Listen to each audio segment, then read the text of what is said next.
তোমরা যারা এবছরের জন্য 2025-এ মাধ্যমিক পরীক্ষা দিতে যাবে, তো আমি তাদের ক্ষেত্রে ভৌত বিজ্ঞানের বিষয়ে কিছু সাজেস্টিভ রাখার চেষ্টা করছি। এটা তোমরা অবশ্যই ফলো করবে। এটা ফলো করলে তোমাদের আশা করি মাধ্যমিক পরীক্ষায় অনেক প্রশ্নের উত্তর পাবে এবং তোমাদের খুব হেল্পফুল হবে। তো সেই জন্য এই সাজেস্টিভটিকে দেখার জন্য তোমরা অবশ্যই চ্যানেলটিকে লাইক, শেয়ার এবং সাবস্ক্রাইব করতে ভুলবে না। আসা যাক মাধ্যমিক 2025-এ তোমাদের ভৌত বিজ্ঞানের বিষয়ে সাজেস্টিভ কোন কোন পার্টগুলো তোমাদের জন্য ইম্পর্টেন্ট। সেটা হচ্ছে, প্রথমেই আসি স্থিতিশীল উন্নয়ন বলতে কি বোঝো, এই জায়গাটা করবে। কোন জ্বালানির তাপন মূল্য বলতে কি বোঝো, কয়লা ও ডিজেলের মধ্যে কোনটি তাপন মূল্য সবচেয়ে বেশি। বায়োগ্যাস ব্যবহারের সুবিধাগুলি উল্লেখ করো। এরপরে আসা যাক P1 V1 বাই T1 সমান P2 V2 বাই T2 এবং PV সমান nRT। এইটা দিয়ে তোমাদের গাণিতিক যে সমস্যাগুলো আছে সেগুলো তোমরা একটু করবে। বিপদ সংকেত হিসাবে আমরা লাল আলোকে ব্যবহার করি কেন। তারপরে লেন্সের ক্ষেত্রে একটি উত্তর লেন্সের দ্বিগুণ ফোকাসে কোনো বস্তু রাখলে উৎপন্ন প্রতিবিম্বের আকার, অবস্থান ও প্রকৃতি কি হবে, চিত্র সহযোগে দেখাও। অথবা বিবর্ধক কাঁচ হিসাবে উত্তর লেন্সের ব্যবহার করবে আর ওর ছবিটাও করবে, তোমরা প্র্যাকটিস করবে। হ্রস্ব দৃষ্টি ত্রুটি কি, দীর্ঘ দৃষ্টি ত্রুটি কি আর এদের প্রতিকারের উপায়, এর সাথে কারণটাও পারলে করে রাখবে, হ্রস্ব দৃষ্টির কারণ কি বা দীর্ঘ দৃষ্টির কারণ কি সেগুলো। এরপরে আসি অবতল লেন্সের অপসারী ক্রিয়া ব্যাখ্যা করো, এটা করবে। কোনো গোলীয় দর্পণের ক্ষেত্রে তার বক্রতা ব্যাসার্ধ যে ফোকাস দৈর্ঘ্যের দ্বিগুণ হয়, অর্থাৎ R = 2f, এটা প্রমাণ করো। এই প্রমাণটা তোমরা করবে। এক্স রশ্মি ও গামা রশ্মির মধ্যে পার্থক্য লেখো, এটা করবে। ওহমের সূত্র থেকে রোধের সংজ্ঞা দাও। রোধের দুটো সংজ্ঞা, এমনি একটা পরিবাহীর মধ্য দিয়ে তড়িৎ প্রবাহের বিরুদ্ধে বাধা, আর একটা ওহমস ল থেকে যে সংজ্ঞা, সেটা তোমরা করবে।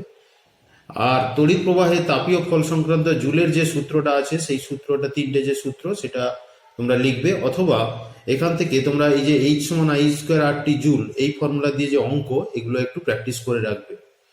বিওটির অঙ্ক করবে। বিওটি সমান ওয়াট ইন্টু ঘন্টা বাই হাজার।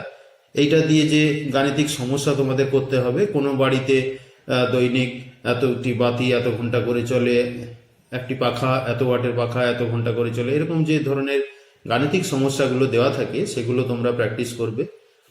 তারপরে এখানে ফ্লেমিং এর বামহস্ত নিয়ম, ফ্যারাডের সূত্র, লেঞ্জের সূত্র, এগুলো ভালো করে একটু প্র্যাকটিস করবে, কাকে বলে। তারপরে আন্তর্জাতিক নিয়ম অনুসারে লাইভ, নিউট্রাল ও আর্থিং তারের বর্ণ কি, এটা করবে। ডিসি অপেক্ষা এসি ব্যবহারের যে তিনটে সুবিধা আছে, সুবিধাগুলো উল্লেখ করতে হবে। এখানে ফর্মুলা দিয়ে অঙ্ক, কারণ গাণিতিক সমস্যা তো ফর্মুলাগুলো জানলেই হবে, সেক্ষেত্রে তোমাকে প্র্যাকটিস করতে হবে একটু। কৃতকার্য সমান ভোল্ট ইন্টু কুলম, এইটা, বা V = W/Q, এই যে ফর্মুলা দিয়ে অঙ্ক, বা তড়িৎ ক্ষমতা P = V²/R, এটা দিয়ে গাণিতিক ছোট ছোট গাণিতিক যে সমস্যাগুলো দেওয়া থাকে সেগুলো, যেমন ধরো 100 ভোল্ট 60 ওয়াট 100 ভোল্ট আর একটা 100 ভোল্ট 100 ওয়াট, এদের মধ্যে কোনটার তড়িৎ ঔজ্জ্বল্য বেশি, এই ধরনের যে প্রশ্নগুলো থাকে, সেক্ষেত্রে P = V²/R দিয়ে আরটাকে বের করে আমরা বলতে পারি। একটি বাল্বের গায়ে 220 ভোল্ট 60 ওয়াট রেখা আছে, কথাটির অর্থ কি, এরকম। বার্লো চক্রের ঘূর্ণন বেগ বৃদ্ধির দুটি উপায় লেখো। আলফা সমান β/2 সমান γ/3, এইটা দিয়ে তোমাদের ছোটখাটো গাণিতিক সমস্যা আসে। আলফা হচ্ছে দৈর্ঘ্য প্রসারণ গুণাঙ্ক, বিটা ক্ষেত্র প্রসারণ গুণাঙ্ক, গামা আয়তন প্রসারণ গুণাঙ্ক, এটা তাপ চ্যাপ্টারে যেটা দেওয়া আছে। তারপরে তরলের প্রকৃত প্রসারণ গুণাঙ্কের সংজ্ঞা দাও, এটি তরলের নিজস্ব ধর্ম কেন, এটা তোমাদের করতে হবে। এবার আমরা আসি তাপ থেকে আর কি কি আছে তাপ চ্যাপ্টারে। তামার দৈর্ঘ্য প্রসারণ গুণাঙ্ক সেন্টিগ্রেড স্কেলে দেওয়া আছে α/c, সেটা দেখো 17 × 10⁻⁻6 ডিগ্রি সেন্টিগ্রেড ইনভার্স। এটা ফারেনহাইট স্কেলে মান কত হবে, অর্থাৎ আমরা ফারেনহাইট স্কেলের সঙ্গে সেলসিয়াস স্কেলের দৈর্ঘ্য প্রসারণ গুণাঙ্কের যে সম্পর্ক, αf = 5/9 α/c, এখানে α/c-র মানটা বসিয়ে দিলেই আমরা αf ফারেনহাইট স্কেলে পেয়ে যাব। রাসায়নিক গণনাতে তোমাদের যে অঙ্কগুলো দেওয়া থাকে সেগুলো প্রথমে তার একটা গাণিতিক ইকুয়েশন লিখতে হয়, কেমিক্যাল ইকুয়েশন, রাসায়নিক সমীকরণ লিখতে হয়। সেই সমীকরণকে কাজে লাগিয়ে অঙ্ক। সেক্ষেত্রে কোন সমীকরণগুলো থেকে তোমাদের মূলত প্রশ্ন থাকতে পারে, সেক্ষেত্রে আমি কয়েকটা জাস্ট সমীকরণ লিখেছি। যেমন ফেরাস সালফাইড প্লাস লঘু সালফিক অ্যাসিড FeSO4H2S, ধরো এইটা বলে দেওয়া আছে, আর H2S-টা তোমাকে চেয়েছে যে STP-তে কত লিটার H2S গ্যাস উৎপন্ন হবে। CaCO3 প্লাস 2HCl এই বিক্রিয়া, অর্থাৎ এই যে এ থেকে এ পর্যন্ত এই যে 6টা বিক্রিয়া তোমাদের দেওয়া আছে, এই বিক্রিয়াগুলোর উপরে বেশ করে অঙ্কগুলো একটু রাসায়নিক গণনা তোমরা প্র্যাকটিস করবে।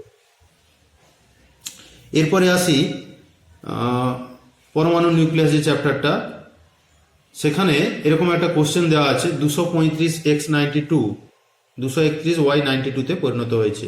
তাহলে এই যে রাসায়নিক এই যে পরিবর্তনটা হচ্ছে, এটা হতে গেলে কতগুলো আলফা এবং বিটা কণা নির্গত হয়েছে। তারপরে আসছে বিটা রশ্মি ও ক্যাথোড রশ্মির মধ্যে পার্থক্য লেখো। ভর বিচ্যুতি বা ভর ত্রুটি বলতে কি বোঝো, এটা করবে তোমরা। এইগুলো হচ্ছে পরমাণু নিউক্লিয়াস থেকে করবে। মেন্ডেলিভের আধুনিক পর্যায় সূত্রটি কি, এটা করবে। পর্যায় সারণীর দুটো ত্রুটি উল্লেখ করো, সেগুলো লিখবে। আর কতগুলো মৌল দেওয়া আছে, এদেরকে আয়নী ভবন বিভবের ক্রমানুসারে ঊর্ধ্বক্রম বা অধক্রম এগুলো সাজাও। এগুলো খুবই ইম্পর্টেন্ট, থাকে শর্ট কোশ্চেন আকারে। তড়িৎ ঋণাত্মকতা কাকে বলে, কোন মৌলের তড়িৎ ঋণাত্মকতা সর্বোচ্চ, এটা করবে। তারপরে কতগুলো মৌল দেওয়া আছে, এদের বিজারণ ক্ষমতার ঊর্ধ্বক্রমে বা অধক্রমে সাজাও। যেমন অ্যালুমিনিয়াম, ম্যাগনেসিয়াম, ফসফরাস, সালফার এগুলো দেওয়া আছে। এবারে আয়নীয় রাসায়নিক বন্ধন চ্যাপ্টারে তোমাদের কতগুলো অণুর লুইস ডট গঠন আঁকতে হবে। আমি কতগুলো জাস্ট দিয়েছি, যেমন অ্যামোনিয়া, এটা সমযোজী গঠন হবে।